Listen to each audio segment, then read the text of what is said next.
certeza bate à porta de nossa vida e aperta um pouquinho a nossa consciência quando a gente busca tantas coisas no mundo, riqueza, bens, às vezes títulos e tantas outras coisas, mas se esquece de buscar essencialmente o essencial e o mais importante, que é estar rico diante de Deus, diante do Senhor.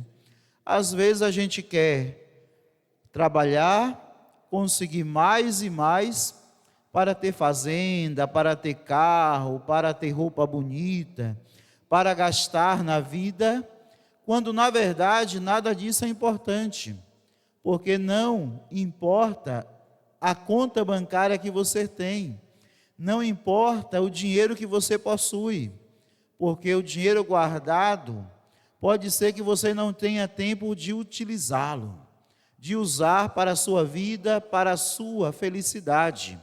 O que Deus quer nos falar hoje, cuidado com a ganância, cuidado. Às vezes a gente trabalha desenfreadamente, não é nem para ser feliz, é para ter dinheiro, é para acumular bens na terra. A gente percebe na primeira leitura justamente essa ânsia de acumular bens, de ter bens materiais, e às vezes a gente trabalha e não aproveita a família. Tem dinheiro e não tem a família de fato. Tem dinheiro, mas não curte os filhos.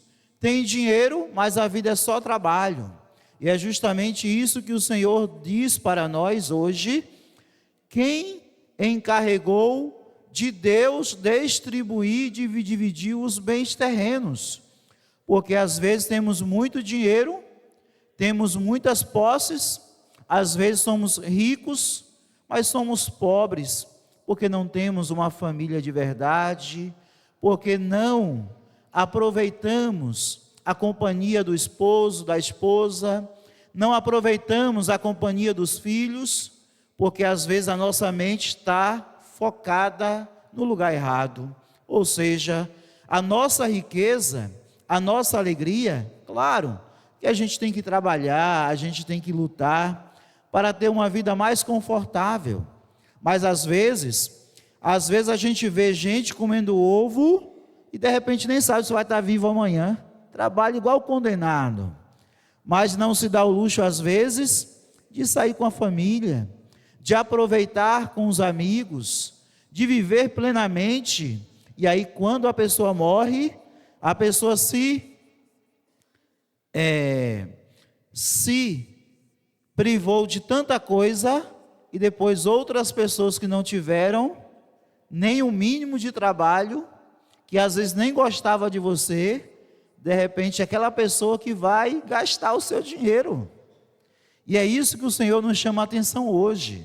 A nossa verdadeira riqueza não é ter uma conta como a conta de tantas pessoas que às vezes se preocupam diante da vida, às vezes come ovo, às vezes come miseravelmente para guardar dinheiro e depois deixa o dinheiro para os outros.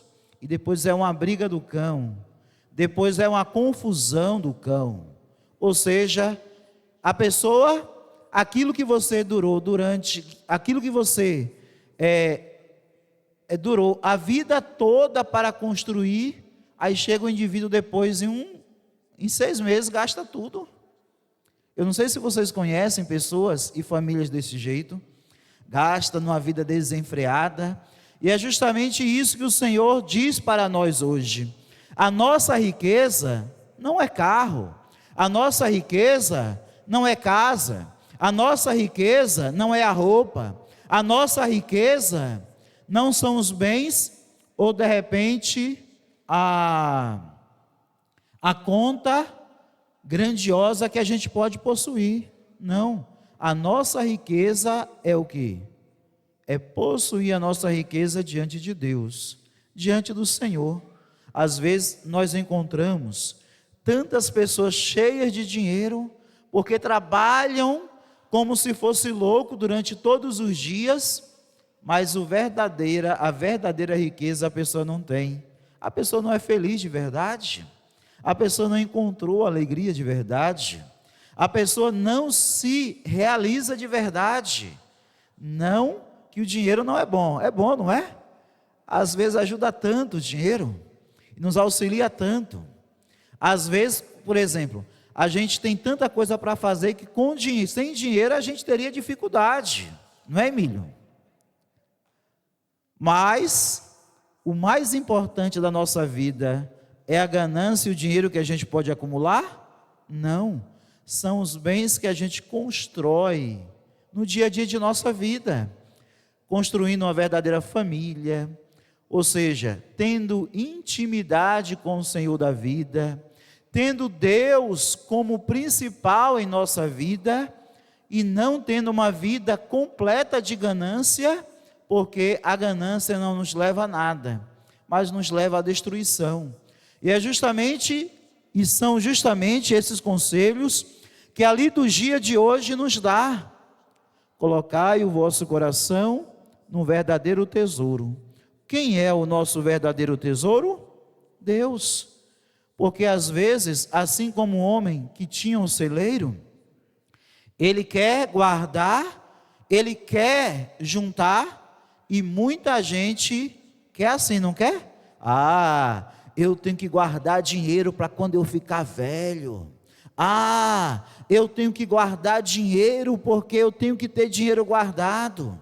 A pessoa sofre igual o condenado, se priva de toda a qualidade de vida e depois, de repente, morre, deixa tudo aí para que as pessoas que nem te ajudaram e nem gostavam de você, às vezes gastar de uma maneira tão desordenada e tão irresponsável.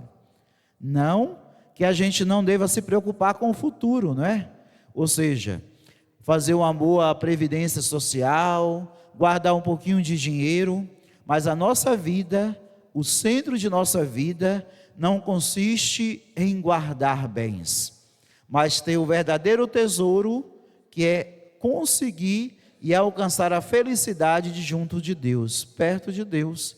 Se a gente tem Deus em nossa vida, se a gente cultiva os verdadeiros valores, com certeza a gente tem o maior prêmio e a maior alegria. Por isso, cuidado, não se preocupe de guardar bens terrenos. Se puder, ótimo, mas não seja o principal da sua vida. Porque a qualquer momento o Senhor da vida pode nos chamar e tudo que a gente guardou pode ficar aí. Às vezes para a família, às vezes para o banco, às vezes para as pessoas, e a gente não acumulou o verdadeiro bem, que é a nossa salvação, que é a nossa alegria. Por isso viva, por isso aproveite a vida, por isso viva com intensidade, porque o mais importante que a gente tem certeza não é o amanhã, mas é o quê? O hoje. O amanhã só pertence a Deus, e é preciso viver, mas não viva de qualquer jeito. Tudo e toda a realidade, o seu verdadeiro tesouro deve ser quem? Deve ser quem? Deus. E a gente já ganhou a vida. Creio em Deus Pai Todo-Poderoso, e em Jesus Cristo, seu único Filho, nosso Senhor, que foi concebido pelo poder do Espírito Santo, nasceu da Virgem Maria, padeceu sob Pôncio Pilatos, foi crucificado, morto e sepultado, desceu à mansão dos mortos, ressuscitou ao terceiro dia, subiu aos céus, está sentado à direita de Deus Pai Todo-Poderoso, de onde há de vir julgar os vivos e os mortos. Creio no Espírito Santo, na Santa Igreja Católica, na comunhão dos santos, na remissão dos pecados, na ressurreição da carne, na vida eterna. Amém.